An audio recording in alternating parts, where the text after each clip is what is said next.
Most people are going to walk into retirement with what they think is a fortune, and they're going to find out it's barely enough to buy groceries and pay for a knee replacement. The $1 million number you've been chasing your entire adult life, the one your dad bragged about, the one every financial guru on TV slapped on a thumbnail, that number is quietly dying. They told you $1 million meant freedom, beach chairs, golf, grandkids on your lap, but the math in 2026 just doesn't agree anymore. If you blindly aim for $1 million and call it a day, you could end up working until you're 73, eating into your principal, and watching your nest egg shrink faster than you can refill it.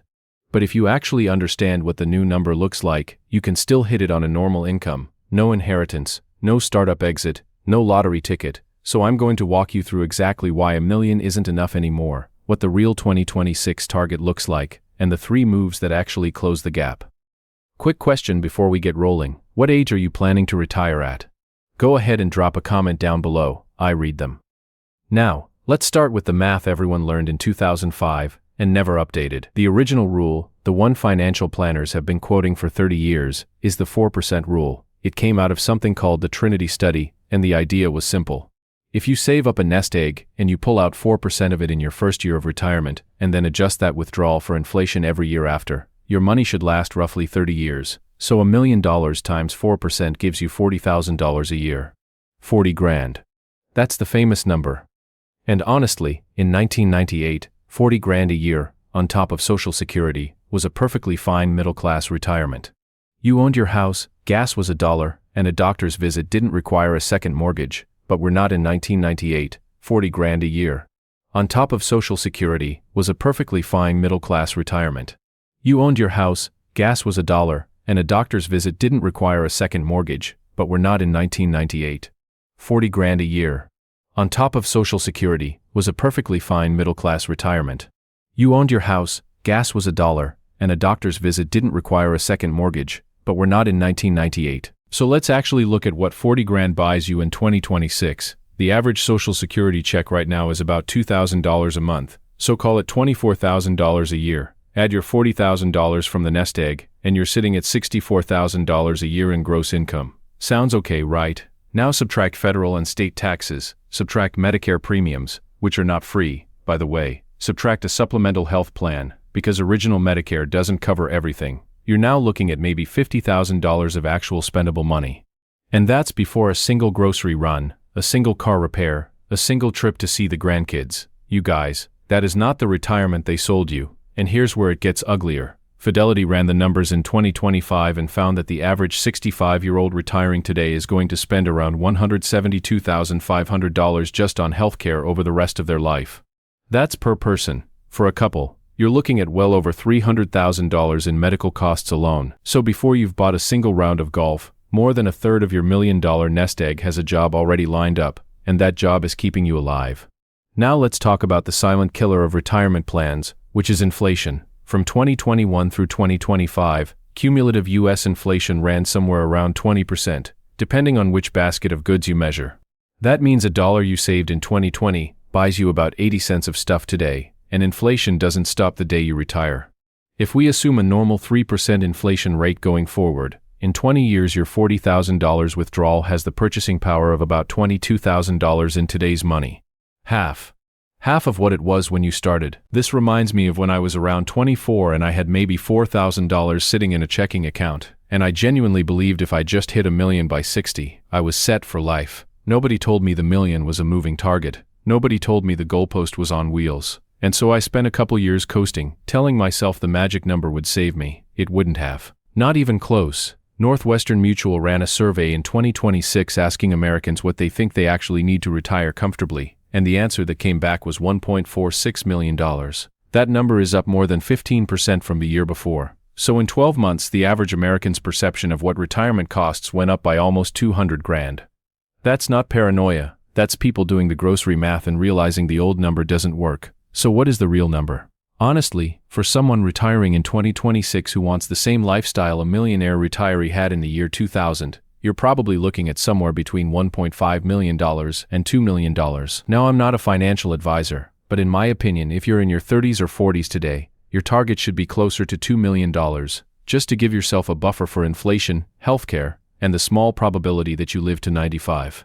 Because here's the thing, Longevity is up, people are living longer. Your retirement might not be 20 years, it might be 35. Now the modern adjustment to the 4% rule is also worth knowing. Morningstar in 2025 actually moved the safe withdrawal number down to about 3.7%. So if you want to be conservative, plan for a 3.5% withdrawal rate instead of 4%. That changes the math. On a $1 million portfolio, 3.5% gives you $35,000 a year, not $40. And on $2 million, 3.5% gives you $70,000 a year, which is finally a number that resembles a normal middle-class income. And so the question becomes, how do you actually get to $2 million on a regular salary? Let me run the numbers for you. Let's say you're 35 right now, and you have $50,000 saved. If you contribute $1,000 a month to a retirement account, and you assume a 7% real return, that's the historical S&P 500 average after inflation. By age 65 you end up at roughly $1.4 million. Not bad, but still short. Now let's pretend you bump that contribution up to $1,500 a month. Same 7% return, same 30 years. You land at around $2 million.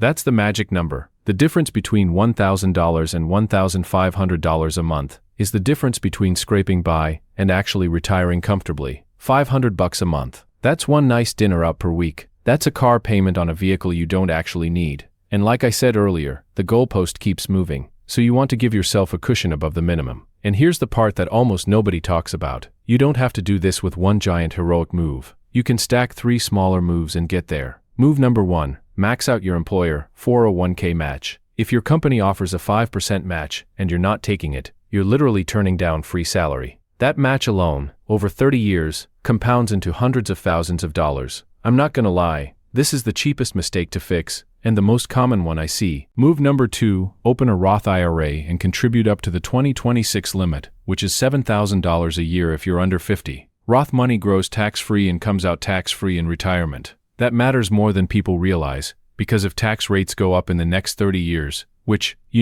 is a real possibility given national debt levels, your Roth dollars are protected. The traditional 401k gets taxed on the way out. The Roth doesn't. Move number 3, get an HSA if you have a high-deductible health plan. The 2026 HSA limit is $4,300 for a single filer, $8,550 for a family. Triple tax advantage. You don't pay tax going in, you don't pay tax on growth, and you don't pay tax coming out for medical expenses. And remember that $172,500 healthcare bill we talked about earlier? The HSA is literally designed to crush it. Let's say you stack all 3. You're putting $23,500 into the 401k, that's the new 2026 limit, $7,000 into the Roth, and $4,300 into an HSA. That's almost $35,000 a year of tax-advantaged savings. Run that at a 7% real return for 30 years and you're well past $3 million. So we're not back to that $1 million fantasy anymore. We're talking about a real, durable, inflation-proof retirement. Now, let's pretend it's 2030 and you're 45. And you didn't start in your 20s. You're behind. Are you cooked? No. You actually qualify for catch-up contributions starting at 50. The IRS lets you put in an extra few thousand a year into your 401k and your IRA, and honestly, your 50s are usually peak earning years anyway, so the dollars are there if you're willing to redirect them. A friend of mine started seriously saving at 42 with basically nothing, just hammered the 401k match, plus a Roth, and 20 years later he's got over $700,000. Not $2 million. But enough to retire with Social Security and feel okay. The dirty secret of retirement math is that the people who win aren't the people who earn the most. They're the people who started earliest and saved the most consistently. Compounding does not care about your salary, it cares about time. And the second dirtiest secret is that most people aren't $1 million short of retirement, they're behind on automation. They never set up the auto transfer, they never bump the 401k contribution past the default 3%. They just let the years drift. At the end of the day, the $1 million number isn't dead because the math is broken. It's dead because the dollar is worth less and the lifespan is longer. The new target $1.50 to $2 million for most people is genuinely achievable on a normal income if you start before 40 and use the tax-advantaged accounts the government already built for you. And if you're starting later, the catch-up rules plus a paid-off house can absolutely bridge the gap. So those are the 3 big things. The new retirement target is closer to $2 million, the 4% rule is now more like 3.5%, and the stack of 401k Roth and HSA is how a regular salary still gets you there. I'll probably make a video on the exact 401k versus Roth decision sometime in the next couple weeks, because that one trips up almost everybody. So that is it for me. I hope you guys enjoyed the video. If you did, drop a like down below. Hit that subscribe button. I'll see you in the next one. Peace. And so we're back to that $35,000 a year savings number from a minute ago, because here's where it really gets interesting. Let's say you can't hit $35,000.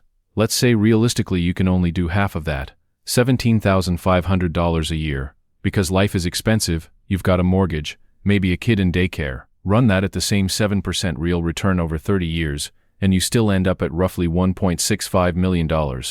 So even half the maximum contribution, done consistently, lands you above the new $1.5 million floor. The point isn't to max everything, the point is to start the engine and let time do the heavy lifting. Now, let's say you're a higher earner pulling in $150,000 a year. Your savings rate matters way more than your income. A person making $80,000 who saves 20% of it will retire wealthier than a person making $150,000 who saves 8%. That's not opinion, that's just arithmetic. To be honest, I've watched friends on both sides of that line, and the one with the smaller paycheck and the bigger savings rate is the one sleeping better at 55. The high earner is usually still trapped in lifestyle inflation, paying for a house and 2-car leases that eat the raise every single year. So when you look at the new $2 million target and panic, ask yourself the savings rate question first, not the income question. That's the lever that actually moves the needle.